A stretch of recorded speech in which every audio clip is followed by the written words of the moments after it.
My name is Emily Carter. I'm 34 years old, and for most of my adult life, I've worked in corporate finance, not the glamorous kind you see in movies. I'm talking about the quiet side of it, the spreadsheets, the budget reconciliations, the careful emails sent at 7:12 in the morning before most people arrive. If you had met me back then, you probably would have described me the same way many of my co-workers did. Reliable, quiet, a little too serious. I was the kind of person people trusted with complicated work, but rarely remembered when conversations got loud in meeting rooms. I wasn't the one telling jokes at lunch or dominating brainstorming sessions. I listened more than I spoke. I wrote things down. I noticed details. And because of that, people sometimes assumed something about me that wasn't entirely true. They assumed I didn't see what was happening around me. For nearly 7 years, I worked at a mid-sized consulting firm in Chicago. It was the kind of office where everyone believed they understood the hierarchy perfectly. Who mattered? Who didn't? Who had influence? Who was simply dependable background support? I fit neatly into that last category. At least, that's what most people thought. This story begins on an ordinary Monday morning. One of those mornings that feels so routine you barely notice it while it's happening. I walked into the office, set my bag down, and headed toward the coffee machine like I always did. And that's when I saw it. Taped directly to the front of the machine, right where everyone stood waiting for their coffee, was a printed email. My email. More specifically, a private salary discussion between me and HR. My compensation details, my negotiation notes, my name is at the top. All of it. Printed, highlighted, and left it there where anyone in the office could read it. Someone had taken something confidential, something deeply private, and turned it into a quiet spectacle in the middle of our break room. No note, no explanation, just the paper. And the silence that followed when people realized what it was. What happened next didn't involve shouting. There were no dramatic confrontations or revenge scenes. Instead, there was an investigation, a slow, careful one. And by the time HR finished looking into what had happened, the outcome surprised almost everyone in that office. But the truth is, the real story didn't begin with that paper on the coffee machine. It began much earlier, with the way people saw me, the assumptions they made, and the role I quietly allowed myself to play for years. Because sometimes the most important changes don't start with anger. They start with clarity. And once you see things clearly, you can't really pretend you don't anymore. So before we get to that morning in the break room, I need to tell you who I was in that office first, because the person everyone thought they knew wasn't exactly the whole picture. But before I continue, I'm curious about something. Have you ever been in a place where people completely misunderstood who you really were? Before the morning with the coffee machine, before HR emails and closed-door meetings, I had already spent 7 years inside that office. 7 years is long enough for people to build a story about you. Not the real story, just the one that's convenient for them. At Harrington and Vale Consulting, my official title was Senior Financial Analyst. In reality, I was the person who made sure numbers lined up before they reached the partners. If something looked strange in a quarterly projection, it usually landed on my desk first. I liked that part of the job. Numbers don't care about office politics. They don't gossip. They don't exaggerate. They simply reveal patterns. And I've always been good at seeing patterns. But offices aren't spreadsheets. In offices, patterns show up differently. In the way people speak to you, in the meetings you're invited to, and the ones you're not. In the tone someone uses when they say your name. Over time, a quiet narrative about me formed. I was the reliable one, not the ambitious one, not the outspoken one. Definitely not the threatening one, just reliable. If someone forgot to attach a file before sending a client email, I fixed it. If a deadline was suddenly moved forward, I stayed late without complaining. If a presentation needed someone to double-check the financial slides, someone would lean into my cubicle and say, "Emily, could you just take a quick look at this?" I almost always did. Part of that came from how I was raised. My father was an engineer who believed work should speak for itself.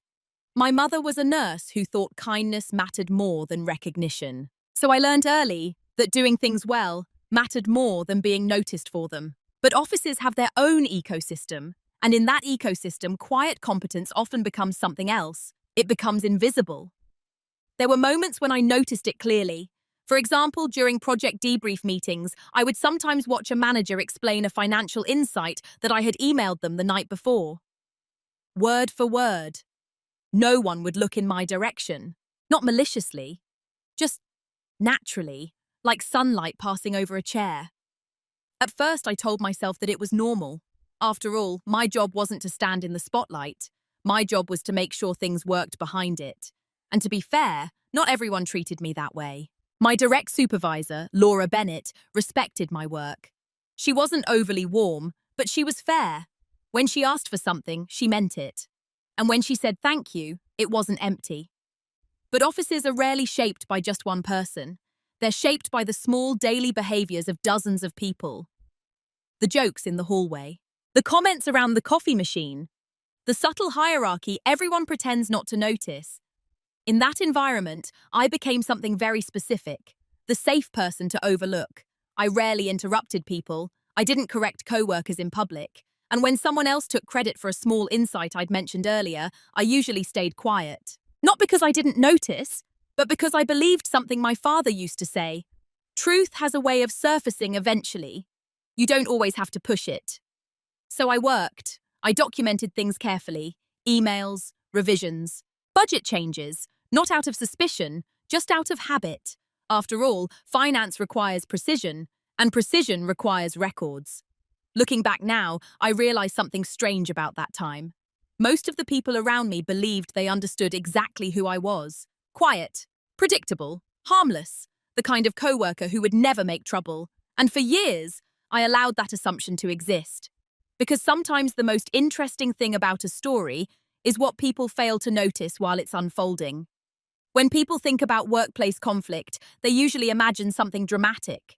A heated meeting, an argument in the hallway, a confrontation that everyone remembers, but that's rarely how it begins. More often, it starts with something so small that most people barely notice it at all. In my case, the first moment came during a Tuesday afternoon project meeting about 2 years before the incident with the coffee machine. Our team had been working on a financial restructuring proposal for a regional healthcare client. It was complicated work, dozens of revenue streams, operating costs, and a long-term investment model that needed to make sense to both executives and board members. The kind of project where details mattered. I had spent most of the previous weekend reviewing the forecast model because something about the numbers didn't sit right with me. Late Sunday night, I finally saw the pattern. One of the revenue assumptions was being double-counted across 2 departments. If the model went out that way, the projected growth rate would look far better than reality. Not fraudulent, just careless. The kind of mistake that becomes very embarrassing 6 months later. So Monday morning, I sent a short email to the team outlining the issue and suggesting a correction. Nothing dramatic, just a clear explanation and a revised spreadsheet. By Tuesday afternoon, we were all sitting around the glass conference table reviewing the proposal. Our project lead at the time was Daniel Mercer. Daniel was one of those people who naturally occupied space in a room. He spoke confidently, laughed easily, and had a way of presenting ideas as if they had just occurred to him in the moment, even when they hadn't. Halfway through the meeting, the conversation turned to the revenue projections. Daniel clicked to the slide. Then he said something that made me pause. Actually, I caught something interesting while reviewing the model last night. He leaned back slightly in his chair, hands folded in that casual, confident way people do when they expect approval. There was a double count in the departmental growth assumptions. I corrected it so the forecast reflects the real operating structure. The partners at the table nodded. Good catch, one of them said. Exactly the kind of detail clients pay us for, another added. Across the table, I felt something quiet settle in my chest, because the words Daniel had just spoken were almost identical to the email I had sent the day before. I remember glancing down at my notebook, the slim black leather one I carried everywhere. I didn't say anything. No one looked at me. Not because they were intentionally ignoring me, just because the moment had already moved forward. Daniel continued presenting. The conversation shifted to cost allocation strategies, and within 2 minutes, the room had completely forgotten the comment. Except for me. It wasn't anger that I felt. Not really. More like recognition. A small realization about how things worked in that office. After the meeting ended, people stood up, gathered their laptops, and filtered out into the hallway. Daniel passed by my chair on the way out. He gave me a friendly nod. "Nice work on those spreadsheets, Emily." Then he walked away. That was it. No apology, no acknowledgement. Just a brief sentence that somehow made the entire moment feel ordinary. And that's exactly how everyone else seemed to treat it. Ordinary. For the rest of the afternoon, the office hummed with the usual quiet productivity. Emails were sent, deadlines were discussed. Someone laughed loudly near the break room. Nothing had changed, except that I now understood something important. Not everyone in that office saw my work the same way I did, and sometimes the first sign of disrespect isn't loud. It's quiet enough that only one person notices it. That day I wrote something in my notebook before leaving the office. Just a short line, a date, a meeting name, and one observation. Not as a complaint, just a record. Because patterns only become visible when you remember where they started. If the moment with Daniel Mercer had happened only once, I probably would have forgotten about it. Workplaces are busy environments. People move quickly, ideas overlap, and sometimes credit simply gets misplaced. I understood that. At least, that's what I told myself at the time. But something interesting happens when a small event repeats itself. The first time, you question your interpretation. The second time, you start paying attention. By the third or fourth time, you realize it's not accidental anymore. Over the next year, subtle versions of that same situation began appearing in different forms. Never dramatic, never obvious enough to call out without sounding overly sensitive, just small shifts in ownership. For example, there was the quarterly strategy presentation the following spring. I had spent several days preparing the financial risk summary for one of our largest clients. It involved analyzing historical volatility patterns in their expansion markets. The conclusion was simple, but important. Their growth plan was too aggressive for the current economic indicators. When the presentation day came, I wasn't scheduled to present that section. That wasn't unusual. Analysts often prepared materials that managers delivered. But during the meeting, as Laura flipped through the slides, Daniel leaned forward again. "Actually, what we're seeing here," he said, tapping the screen, "is that the volatility trend suggests we should slow the expansion timeline." The partners nodded thoughtfully. Someone said, "Good analysis." Daniel smiled slightly, and once again, the conversation moved forward. I sat at the side of the room, quietly turning a page in my notebook. Not because I was upset, but because I had begun noticing a pattern. It wasn't just Daniel either. Sometimes it happened in smaller ways. A colleague would ask me for help understanding a data set. I'd explain the issue, outline a solution, and later hear the same explanation repeated in a group conversation without my name attached to it. Or someone would forward my spreadsheet to a manager with a message like, "Here's the updated version." Not inaccurate, but also not entirely complete. At first, I rationalized it. After all, many analysts experience the same thing early in their careers. Work moves upward through the hierarchy, and credit doesn't always follow. That's just how offices work. At least, that's the explanation I gave myself. But something else slowly changed during that time. My silence stopped being temporary. It became expected. When people repeated my ideas in meetings, no one looked at me to confirm. When decisions were made based on work I had done, no one asked if I wanted to explain the details. Not because they were intentionally dismissive, but because the environment had quietly learned something about me. Emily doesn't interrupt. Emily doesn't challenge people. Emily will keep the work moving without making it uncomfortable. In many ways, that reputation made me valuable. Managers trusted me with sensitive financial models. Colleagues knew they could rely on my numbers being accurate. Deadlines were rarely missed when I was involved. But the more reliable I became, the more invisible my contributions seemed to grow. It's a strange paradox. Competence should make someone more visible, but in some workplaces it does the opposite. Reliable people become infrastructure, like electricity in a building. Everyone depends on it, but no one stops to think about where it comes from. Still, I didn't complain. Not to HR, not to my supervisor, not even to friends outside the company. Instead, I kept doing what I had always done. I worked carefully, I documented details, and every now and then I wrote something down in my black notebook. Dates, meetings, observations, not as evidence, just memory. Because somewhere in the back of my mind, a quiet thought had started forming. If patterns keep repeating, eventually, they lead somewhere. And when that moment arrives, it helps to remember how the story unfolded in the first place. At some point, every workplace quietly assigns people roles that go far beyond their job descriptions, not official roles. Unspoken ones. The person who always organizes birthday cards, the person who calms down frustrated clients, the person who stays late when a project falls behind. And in our office, I slowly realized I had been assigned a role too. I was the dependable one who would handle the difficult details without needing recognition. It didn't happen through a formal decision. No one sat down and announced it. It simply developed through repetition. When something complicated appeared, it drifted toward my desk. If a spreadsheet looked confusing, someone would say, "Emily will figure it out." If a client's financial projections needed a final verification before being sent to the partners, someone would quietly forward the file to me. Sometimes the email would even say something like, "Emily, could you just sanity check this?" I never minded the work itself. In fact, I liked solving problems. Numbers made sense in a way that office dynamics rarely did. But what began to stand out wasn't the workload. It was the expectation behind it. People assumed I would say yes, not because they had asked carefully, but because that was simply who Emily was.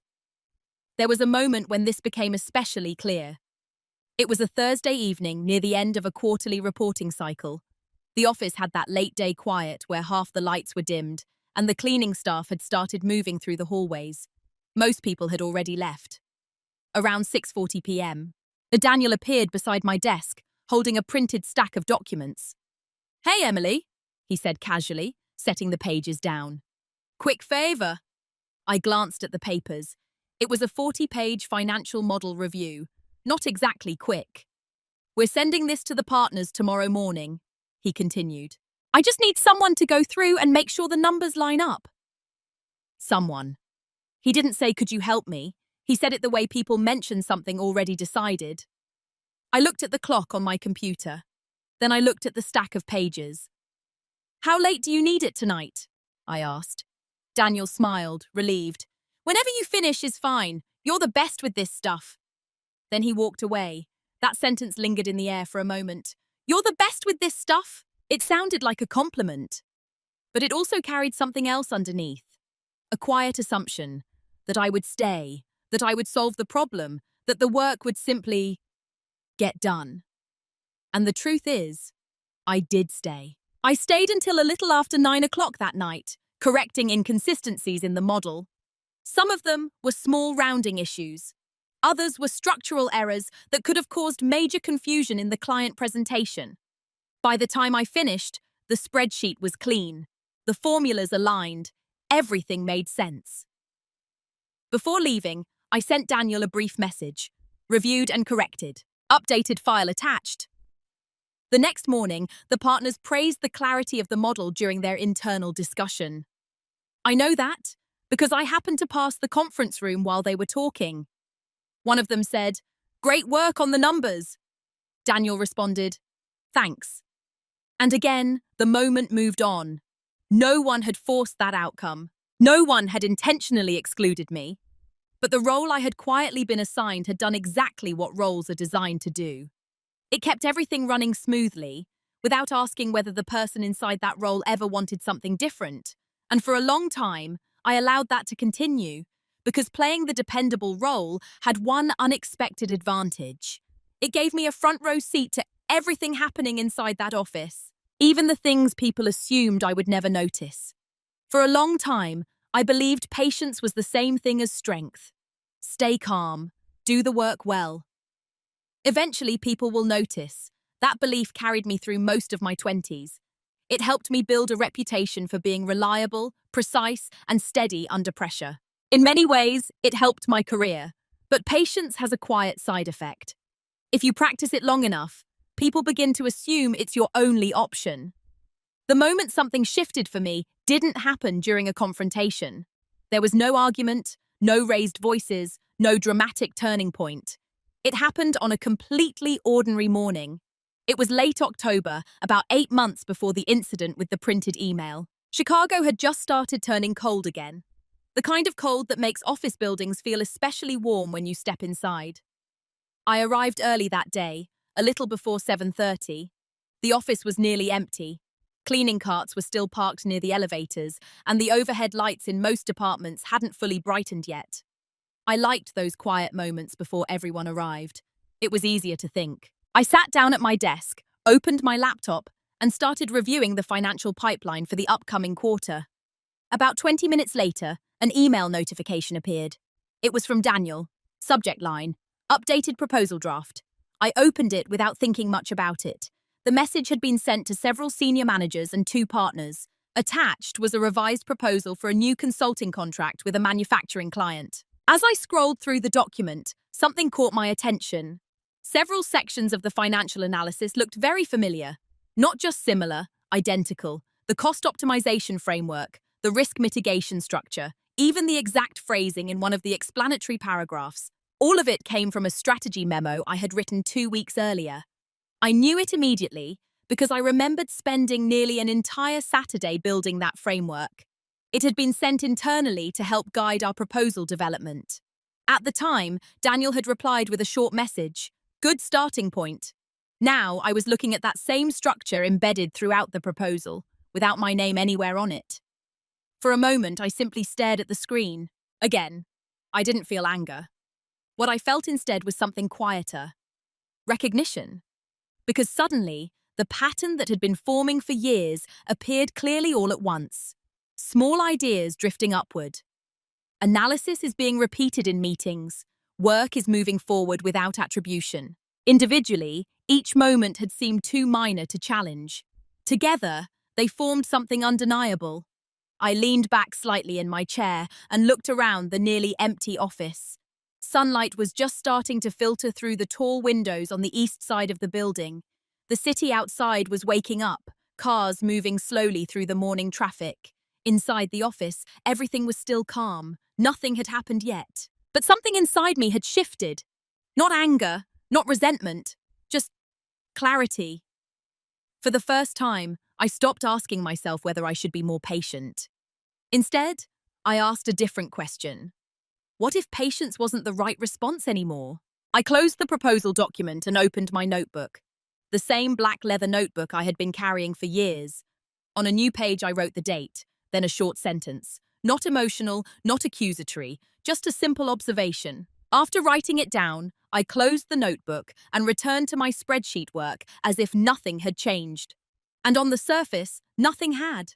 I still answered emails politely. I still attended meetings. I still completed the financial models assigned to me.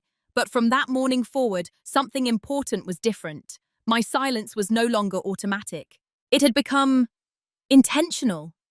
And when silence becomes a choice instead of a habit, it begins to serve a very different purpose. After that October morning, the office continued exactly as it always had. Deadlines arrived, meetings filled the calendar, emails stacked up faster than anyone could answer them. From the outside, nothing about my behavior changed. I still arrived early most days. I still responded to requests quickly. And when someone stopped by my desk asking for help with a financial model, I still opened the file and walked through the numbers with them. If anyone had been observing closely, they would have seen the same Emily they had always known. Calm, reliable, quiet. But internally, the shift was unmistakable. Before, my silence had been something passive. It came from habit, from personality, from the belief that doing good work would eventually speak for itself. Now, my silence had a different quality. It had an intention behind it. Instead of reacting automatically to situations, I began observing them more carefully, noticing things. For example, I started paying closer attention during meetings, not just to what people said, but to when they said it. There's a rhythm to office conversations that most people don't consciously notice. Certain voices carry more weight. Certain individuals feel comfortable interrupting others. And some people, like me, tend to wait until the room grows quiet before speaking. The interesting thing about waiting is that it reveals a lot about everyone else. I began seeing exactly how ideas moved through the room. Someone would mention a rough concept. A few minutes later, another person would repeat the idea with slightly different wording. Then someone with more authority would summarize it confidently, and by the end of the meeting, the idea belonged to the person who had presented it most clearly, not necessarily the person who had first introduced it. None of this was new. I had simply never studied it this carefully before. Around that time, I also changed something small about how I organized my work. For years, I had kept notes in my black notebook, mostly for personal reference. Dates, reminders, meeting summaries. Now I have become more deliberate. If I sent a financial recommendation, I noted when and to whom. If a framework I had written appeared in a presentation, I quietly saved the original draft and the final version, not as evidence, just as context. Because in finance, context matters. A number by itself means very little, but when you place it inside a timeline, patterns appear. There was another subtle change, too. When people approached my desk asking for help, I still assisted them, but I stopped volunteering additional insights beyond what they asked. Previously, I had often expanded conversations. If someone asked about one metric, I would explain 3. If someone requested a quick spreadsheet adjustment, I would suggest broader improvements. Now I answered the question exactly as asked. Nothing more. It wasn't withholding, it was simply precise. At first, no one noticed. Why would they? To them, I was still Emily, the dependable analyst who handled details quietly and efficiently. But over time, the dynamic shifted slightly. Projects that used to run smoothly began encountering small complications. Nothing dramatic, just minor things that previously might have been anticipated earlier. A formula adjustment that arrived a day later. A strategic insight that surfaced after someone specifically requested it. The work was still accurate, still professional, but the invisible buffer I had been providing for years, the quiet extra layer of foresight, had disappeared, and most people didn't even realize it had been there. Except for 1 or 2 moments when someone would pause near my desk and say something like, "Hey Emily, did you notice this issue earlier?" I would glance at the file, then respond calmly, "Yes, I saw it when you sent the draft yesterday." "Oh." A short pause. "Well, good catch." Then the conversation would move on, and I would return to my work.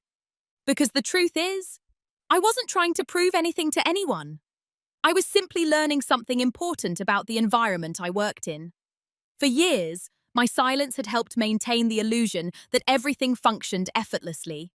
Now that silence served a different purpose, it allowed me to see things clearly. And clarity, I've learned, is one of the most powerful advantages a person can have in a place where everyone assumes they already understand the situation. What they didn't realize yet was that while they continued moving through their routines, I had quietly started preparing for something else entirely.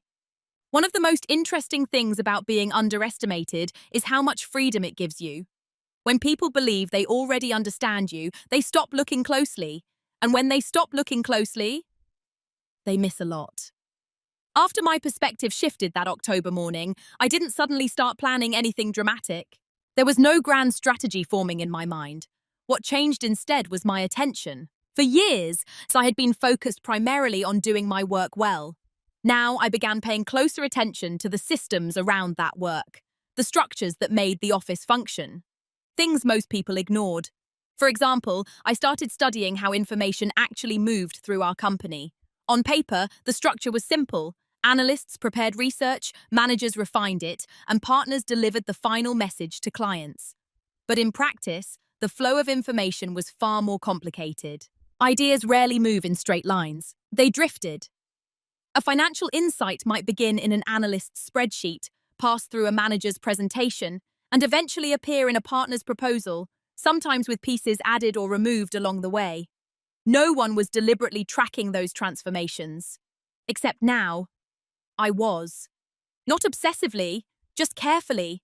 Whenever I created a model or drafted a framework, I saved versions in clearly labeled folders. Dates, revisions, internal comments. It wasn't unusual behavior for someone in finance. Documentation is part of the job.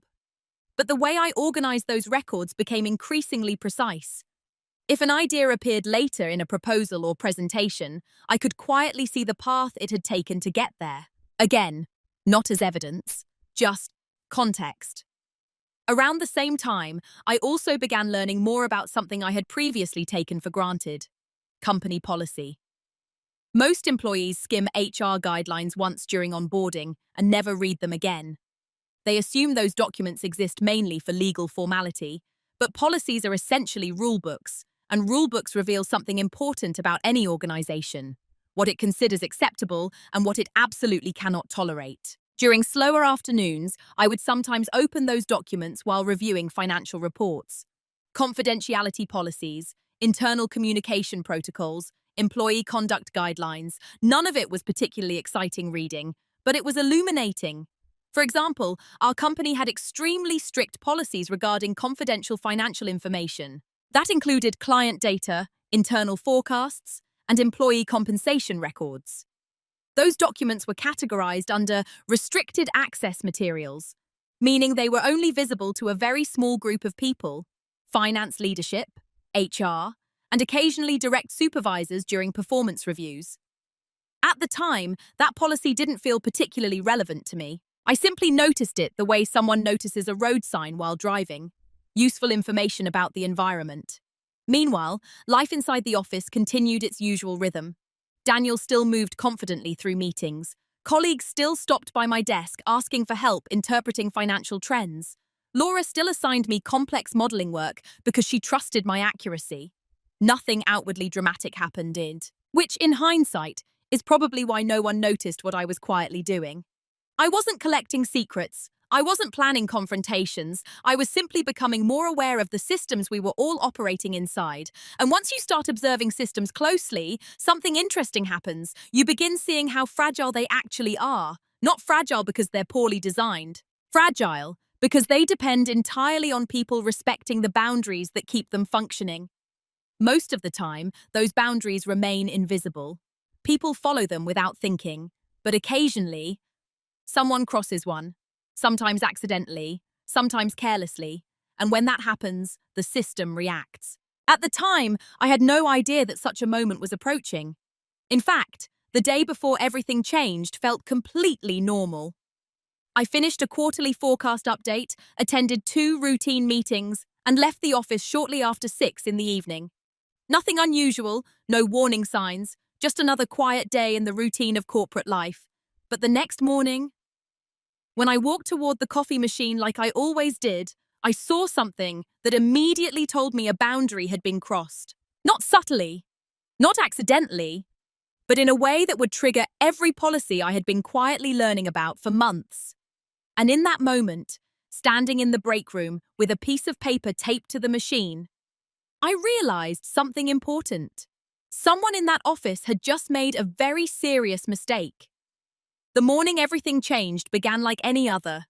I arrived at the office a little before 8, placed my bag beside my desk, and walked toward the break room for coffee. From the hallway, nothing seemed unusual. A few co-workers were already there, standing quietly near the machine. But as I stepped closer, I noticed something taped to the front of the coffee machine, a printed sheet of paper. At first, I thought it might be a notice from facilities or a reminder about the cleaning schedule. Then I saw my name. For a moment, the room felt strangely quiet. The document wasn't just any email. It was a private message between me and HR discussing my compensation adjustment from earlier that year. My salary figures, my negotiation notes, my name is clearly visible at the top. Someone had printed the email and taped it directly where everyone stood waiting for coffee. A few people glanced at me quickly when I walked in. Others looked away almost immediately, pretending to read their phones. No one said anything. I stepped closer to the machine and looked at the page carefully. It was definitely my email. And there was something else I noticed immediately. The formatting, the way the internal message headers appeared. That version of the email could only have been printed from inside the company's internal HR portal, not from a normal inbox, which meant something very important. Whoever had printed it had access to restricted employee records. For a few seconds, I simply stood there. Not embarrassed, not angry, just very clear about what I was looking at. Because in the months before that morning, I had spent time reading the company's confidentiality policies, and I knew exactly how serious this type of breach was. Employee compensation data wasn't just private, it was classified as restricted internal information. Posting it publicly, even inside the office, violated multiple company policies at once. I reached up, removed the paper from the coffee machine, folded it once, and placed it calmly in my notebook. Then I poured my coffee. No one stopped me. No one asked questions. A few people quietly left the room. The whole scene lasted less than a minute. Afterward, I walked back to my desk and sat down.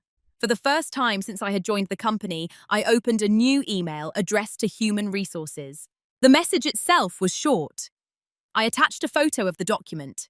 Then I wrote a single sentence explaining where it had been found. No accusations, no speculation, just a description of what had happened. When I pressed send, I didn't feel satisfaction, only certainty, because I understood something the person who printed that email clearly hadn't considered. This wasn't an office rumor, it wasn't gossip, it was a policy violation involving restricted employee data, and companies take those things very seriously. What happened next wasn't loud, but it changed the atmosphere of the entire office in ways no one expected. After sending the email to HR, the office continued moving through its usual morning routine, at least on the surface. People opened spreadsheets, answered calls, and attended meetings like any other Tuesday. If someone had walked through the department that morning, nothing would have seemed unusual. But underneath that calm routine, something had already started. Around 9:15 a.m., I received a short reply from HR. "Thank you for bringing this to our attention. We'll review this immediately." That was it. No questions yet, no requests for more detail, just a confirmation. I closed the email and returned to my financial report.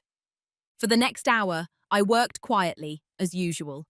But in the back of my mind, I was aware of something important. This situation was now official. Before that moment, the printed email had been an uncomfortable incident in a break room. Now it had become a formal matter inside the company. And once something enters that process, it follows its own path. Around late morning, I noticed the first subtle change. 2 HR representatives arrived on our floor. They didn't make an announcement. They simply walked through the department speaking quietly with a few managers. Most employees barely noticed, but I did, because the tone of the office had shifted slightly. Conversations became quieter. Doors closed more often. By lunchtime, a few people were clearly aware that something unusual was happening. A coworker leaned over the divider near my desk and asked casually, "Do you know why HR's been walking around all morning?" I shook my head. "I'm not sure." Which was technically true. I didn't know what conclusions they would reach. I didn't know how long the process would take. But I did know something else. In situations like this, people often feel tempted to take matters into their own hands, to confront someone, to ask questions, to demand explanations. For a few minutes that morning, I had considered those options too. I could have walked directly to Daniel's office. I could have asked colleagues if they had seen who posted the document. I could have turned the entire situation into an immediate confrontation. But after thinking about it carefully, I decided against all of that. Because the moment I saw that paper on the coffee machine, I understood something important. This wasn't a personal disagreement. It was a system issue. Someone had violated a company policy involving restricted employee data. And when systems like that are involved, the smartest thing you can do is step back and let the process work. So I made a simple decision. I would cooperate with HR if they asked questions. I would provide any information they needed. And other than that, I would continue doing my job exactly as before. No speculation, no accusations, just patience, because sometimes the most powerful action isn't confrontation. It's allowing the consequences of someone else's choices to unfold naturally. And by the end of that afternoon, the first signs of those consequences had already begun to appear. By the afternoon, the office atmosphere had changed in ways that were subtle but unmistakable. No official announcement had been made. There was no email explaining what was happening, but HR was clearly active. Around 2 p.m., a quiet message appeared on my screen, asking if I had a few minutes to speak with them privately. I walked to the small conference room near the elevators, where two HR representatives were waiting. The conversation was calm and professional. They asked me to describe exactly what I had seen that morning. So I did. I explained when I arrived, where the document had been placed, and how I had removed it. I also provided the printed page I had folded into my notebook. They listened carefully, occasionally taking notes. There were no dramatic reactions, no visible frustration or alarm, just the steady, measured tone people use when handling something serious. Before the meeting ended, one of them asked a simple question. "Did you have any idea who might have accessed this email?" I shook my head. "No," I said honestly. "I don't." That answer seemed to satisfy them for the moment. They thanked me for bringing the situation to their attention and assured me they would review the internal access logs. That detail stood out to me because systems like ours recorded who accessed restricted information and when, which meant the investigation didn't rely on speculation. It relied on records. After the meeting, I returned to my desk and continued working. No one stopped me in the hallway. No one asked about the HR meeting. The office carried on the same way it always had. Emails, phone calls, quiet conversations behind glass doors. But over the next few hours, something interesting began to happen. Certain people were quietly asked to step into conference rooms. Managers. A few employees had access to administrative systems. Each conversation was brief, but word travels quickly in offices, even when no one says anything directly. By late afternoon, it was clear that HR was looking closely into what had happened.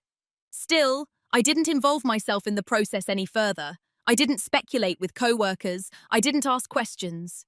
Instead, I focused on the financial report I had been preparing that week, because the decision I had made earlier remained the same. This wasn't something I needed to control. The company had systems designed to handle exactly this kind of situation, and those systems were now quietly doing their work. By the time most people packed up their laptops and headed home that evening, the investigation was already moving forward behind the scenes. What no one in the office seemed to realize yet was that once the internal records were reviewed, the answer would likely become very clear. And when it did, the consequences wouldn't be loud, but they would be impossible to ignore. The next morning, the office felt different. Not dramatically different. No one walked in announcing news, and there were no official messages from leadership. But the usual rhythm had changed slightly. People spoke a little quieter. Conversations stopped when someone unfamiliar walked past. And every now and then, someone would glance toward the HR department, as if expecting something to happen. I arrived at the same time I always did, and sat down at my desk with a cup of coffee. My calendar was full of normal tasks, model reviews, a budgeting call, and a project update meeting. On the surface, it was just another workday. But throughout the morning, HR continued their quiet conversations. One by one, a few employees were asked to step into conference rooms for short meetings. Most of them returned after 10 or 15 minutes, looking slightly unsettled, though no one explained what had been discussed. The uncertainty spread through the office faster than any official announcement could have. By lunchtime, small questions were circulating. Do you know what HR is investigating? Did something happen yesterday? I heard it has something to do with internal data. No one had clear answers, which made the speculation grow even more. Interestingly, very few people mentioned the break room incident directly. It was as if the entire office understood that something serious had happened, but no one wanted to be the first person to describe it out loud. Meanwhile, I continued working normally. I attended my meetings, I reviewed spreadsheets, I answered emails. Occasionally, someone would approach my desk to ask a routine question about financial projections, and our conversations would proceed exactly as they always had. But there was a subtle shift in the way people interacted with me. Not suspicion, more like carefulness. Later that afternoon, Daniel walked past my desk on his way to the conference rooms. For a brief moment, our eyes met. He gave a small nod, the same casual greeting he had used for years, but something about his expression seemed different, more tense, more distracted. It was a fleeting moment, gone almost immediately as he continued down the hallway. About 20 minutes later, I noticed that the conference room door he had entered was still closed. Inside, HR was likely reviewing access logs, timestamps, and internal records, the kind of information that quietly tells a very clear story once it's examined closely. I didn't know what conclusions they had reached yet, but by the end of that afternoon, one thing had become obvious to everyone in the office. The investigation was no longer a small internal check. It had become something much more serious, and when processes like that reach a certain point, the results tend to follow soon after, not with loud announcements, but with decisions that suddenly make everything clear. By the third day, the uncertainty in the office had turned into something heavier. Not panic exactly, but a quiet understanding that whatever HR had been investigating was nearing a conclusion. That morning, several department managers were called into a meeting with HR and senior leadership. The conference room doors stayed closed for nearly an hour. People noticed. In an office environment, an hour-long closed-door meeting with leadership rarely means something small.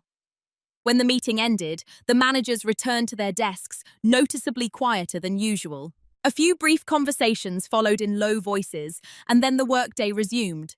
But the tension didn't disappear. If anything, it deepened. Later that afternoon, Daniel's desk remained empty longer than usual. At first, no one seemed to think much about it. People step away for meetings all the time, but by mid-afternoon, someone near the accounting department whispered something to a coworker. Within minutes, the information began moving through the office in fragments. HR had identified who accessed the restricted email record. And according to the internal system logs, the access hadn't been accidental. The information had been opened, printed, and removed from the HR portal the evening before the paper appeared in the break room. The company's system had recorded every step: timestamps, user credentials, print activity. There was no confusion about what had happened. When systems like that keep records, explanations become very limited. By the end of the day, one more closed-door conversation took place. This one lasted less than 20 minutes. Afterward, Daniel returned briefly to his desk, packed a few items into his bag, and left the office without speaking to anyone. No announcement followed. No dramatic confrontation. Just the quiet absence of someone who had been a very visible presence in the office for years. Later that evening, a short internal message was sent to the department. It simply explained that Daniel Mercer was no longer with the company and that project responsibilities would be reassigned. No details were provided, but everyone already understood enough. Because by that point, the timeline had become obvious. The investigation had identified a policy violation involving restricted employee information. And once that kind of breach is confirmed, there isn't much room left for negotiation. Some mistakes in an office can be corrected. Others reach a point where they can't be undone. And by the time the investigation finished, that point had already passed. The only real conversation I had about the situation happened 2 days later. Laura asked if I could stop by her office for a few minutes. Her tone was calm, the same professional tone she always used when discussing work. When I stepped inside, she closed the door gently and gestured for me to sit. For a moment, she didn't say anything. She simply folded her hands on the desk, thinking carefully about her words. "Emily," she said finally, "I want to thank you for reporting what happened." I nodded slightly. I thought it was the appropriate thing to do. She gave a small, understanding smile. It was. Laura explained that the investigation had confirmed the access logs and the policy violation involving restricted employee information. Because of the seriousness of the breach, the company had acted quickly. There wasn't much more to discuss. The system had provided the facts. The decision had followed from those facts. After a short pause, Laura added something else. "I also want you to know that your professionalism throughout the process was noticed." Her voice wasn't overly emotional, just sincere. You handled the situation quietly and correctly. I thanked her, and for a moment the conversation drifted back to normal work topics, project transitions, deadlines, the clients Daniel had been managing. It felt strangely ordinary. Before I left, Laura said one final thing. "If you ever feel that something like this affects your work environment again, please speak up sooner." I nodded. "I will."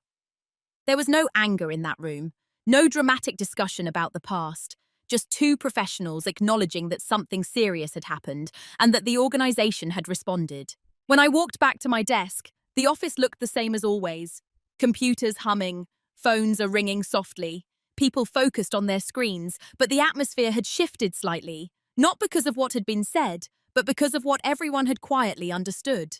Sometimes accountability doesn't arrive through confrontation. Sometimes it arrives through the process. And when that process runs its course, the result speaks for itself. A few weeks after everything settled, the office gradually returned to its normal rhythm. Projects continued, deadlines arrived, new conversations replaced old ones. In many ways, the company simply moved forward. Daniel's clients were reassigned, and the leadership team restructured a few responsibilities within the department. Laura asked me to take on a slightly larger role in reviewing financial models for upcoming proposals. It wasn't presented as a promotion, just a quiet expansion of trust, and that was enough. Interestingly, the way people interacted with me began to change. Not dramatically, but noticeably. Colleagues who used to pass along my work without mentioning my name now started including me directly in certain conversations. In meetings, when financial projections came up, someone would occasionally say, "Emily, do you want to walk us through that?" Nothing forced, nothing formal, just a subtle shift in recognition. But the most important change didn't happen in the office. It happened in the way I understood myself inside that environment. For years, I had believed that being quiet meant allowing situations to unfold around me, that patience alone would eventually correct misunderstandings. Now I understand something more balanced. Silence isn't weakness, but it shouldn't be automatic either. Sometimes silence is simply observation, and sometimes, when the moment calls for it, speaking up, calmly and clearly, is the most responsible choice you can make. What happened with the printed email didn't transform my personality. I was still the same person who preferred careful work to loud meetings. I still kept my black notebook filled with dates and observations. But one thing had changed. I no longer assumed that the systems around me would protect fairness on their own. I understood that those systems only work when someone is willing to use them properly. And that realization didn't make me more confrontational. It simply made me more aware, more confident about when to remain quiet, and when clarity matters more than silence. Looking back now, the moment that changed everything wasn't the investigation. It wasn't HR meetings or internal emails. It was that quiet minute in the break room when I saw my private salary discussion taped to the coffee machine. Because in that moment, I understood something very clearly. Not about revenge, not about office politics, but about boundaries. In most workplaces, people assume small acts won't carry serious consequences. A careless decision, a moment of frustration, a choice that feels like a joke or a shortcut. But organizations run on trust. And certain lines exist for a reason. Confidential information is one of them. What happened afterward wasn't dramatic. No one argued in the hallway. No one celebrated the outcome. A process simply ran its course. Records were reviewed. Policies were applied. And the result followed naturally. For me, the lesson wasn't about winning anything. It was about understanding that calm action is often more powerful than emotional reaction. I didn't need to confront anyone. I didn't need to prove a point. All I needed to do was handle the situation honestly and let the system do what it was designed to do. And sometimes that's enough to change how people see you. Not louder, just clearer. So I'm curious about something.